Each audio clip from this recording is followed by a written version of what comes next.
At pag ikaw ay nagsettle at nagpasya na ang sundin mo ay si Kristo Jesus, ito naranasan ko po, no? Magbabago yung feeling mo. Kapag ka iniisip mo lagi yung masamang ginawa niya, bibigat lalo yung kalooban mo. Pero pag iniisip mo, ito sabi ni Kristo Jesus. So, gaga nga pakiramdam mo, at later on, makikita mo na tama pala. May kapangyarihan pala yung pag-ibig. Wala na yung sama ng loob. Ako lagi, tao rin ako, no? May mga pangyayaring hindi ko gusto. May mga pangyayaring hindi ko maibigan na maaaring ikagalit ko. Kaya lang alam ko na masama yung magalit o mag-react.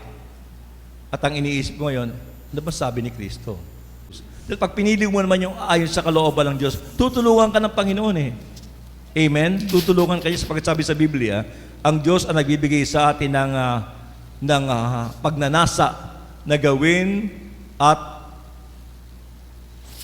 ang Diyos ang nagbibigay sa atin ng pagnanasa at kakayahang gawin ang kanyang kalooban. Ayuda pa rin ng Panginoon. Amen? Hindi ka nag-iisa. Nariyan ang Panginoon, basta ang kinakailangan niya lang, mag-yes ka sa Kanya. At pag ikaw ay nag-yes, tutulungan ka ng Panginoon na yung mahirap gawin,